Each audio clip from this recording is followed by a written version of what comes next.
Halo Pak, nama saya Yeskel Sombing. Saya di sini akan menjelaskan perkembangan komputer. Perkembangan generasi pertama memang sangat cepat sehingga banyak konsumen yang tertantang untuk perkembangan teknologi informasi. Yang pertama ada generasi pertama. Komputer generasi pertama menggunakan tabung vakum.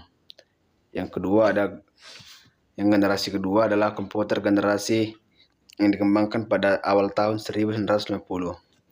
Lalu di pertengahan 1960-an, perbedaan utama antara komputer generasi sebelumnya adalah penggunaan transistor. Lalu yang ketiga adalah generasi yang dikembangkan sekitar tahun 1960-an hingga awal 170-an. Pada generasi ini, penggunaan transistor mulai tergantikan dengan adanya integrated circuit atau IC.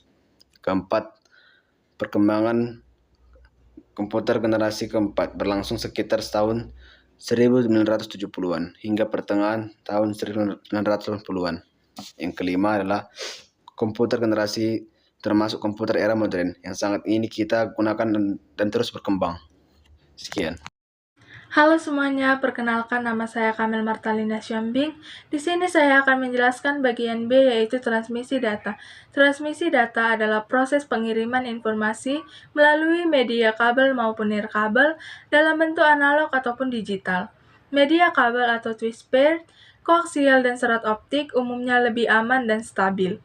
Media nirkabel atau gelombang mikro, radio dan satelit menawarkan jangkauan luas dan fleksibilitas, namun dapat dipengaruhi oleh cuaca maupun lingkungan. Halo semuanya, perkenalkan nama saya Rodio Polis Nembela. Saya akan menjelaskan pada bagian C, yaitu sistem bilangan transmisi. Yang pertama, definisi dan fungsi. Sistem bilangan adalah metode representasi data menggunakan simbol tertentu. Dalam teknologi digital, sistem ini menjadi bahasa dasar untuk menyimpan, memproses, dan mengirimkan atau transmisi data di perangkat elektronik. Yang kedua, terdapat 4 jenis utama. Yang pertama, desimal atau basis 10. Desimal atau basis 10 menggunakan simbol 0 sampai 9. Ini adalah sistem yang digunakan manusia dalam kehidupan sehari-hari.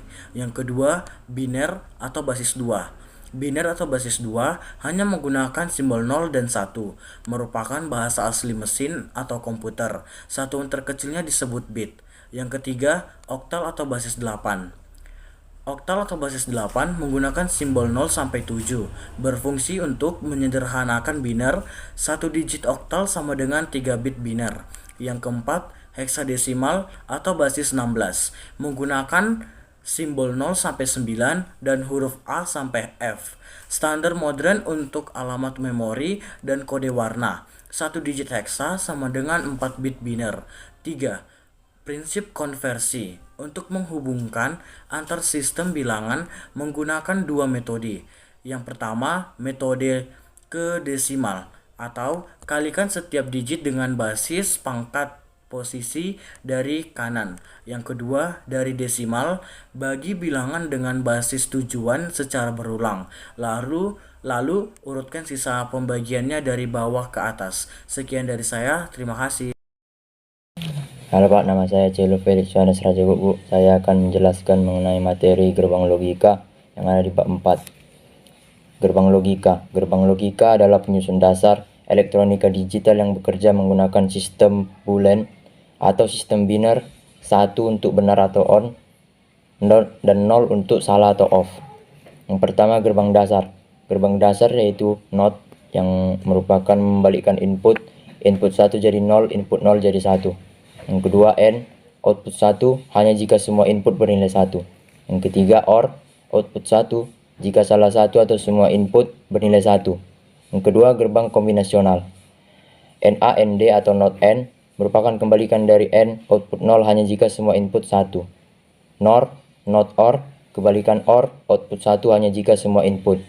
XOR, yaitu hanya beda 1, dan XNOR sama itu 1.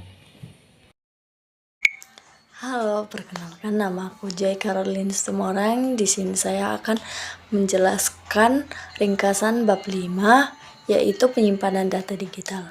Penyimpanan data digital sangat penting untuk menunjang aktivitas manusia. Seiring perkembangan teknologi, media penyimpanan data juga semakin beragam dan canggih. Yang pertama itu flash disk. Flash disk media penyimpanan portable yang menggunakan flash memory dan USB. Ukurannya kecil, ringan, dan mudah dibawa. Yang kedua, hard disk drive atau HDD. Menyimpan data pada piringan magnetik yang berputar, umumnya digunakan sebagai penyimpanan internal komputer atau laptop, tetapi juga bisa penyimpanan eksternal. Yang ketiga, solid state drive atau SSD. Lebih cepat dari HDD karena menggunakan chip memori. Semua penyimpanan tersebut bersifat non-volatil, artinya data tetap tersimpan meskipun listrik mati. Berbeda dengan RAM penyimpanan yang bersifat sementara atau volatil. Selain media fisik, ada juga cloud store atau penyimpanan awan yang dapat diakses secara online, fleksibel, dan kapasitasnya bisa ditambah sesuai kebutuhan, tetapi memerlukan koneksi internet yang sangat stabil. Terima kasih. Perkenalkan, saya Adeline Manulang. Saya akan membahas tentang bab 7, yaitu dampak teknologi digital dalam kehidupan sehari-hari. Teknologi digital memberikan banyak kemudahan seperti komunikasi yang lebih cepat melalui media sosial dan pesan instan, akses hiburan yang luas, serta memberikan pembelajaran daring yang fleksibel. Selain itu, masyarakat juga lebih mudah memperoleh informasi dan melakukan transaksi belanja secara online melakukan sistem e-commerce. Namun, di balik manfaatnya, teknologi digital juga memiliki dampak negatif seperti isolasi sosial, penyebaran hoaks, kecanduan, serta risiko kebocoran data pribadi. Oleh karena itu, penggunaan teknologi digital harus dilakukan secara bijak agar manfaatnya lebih besar daripada dampak negatifnya.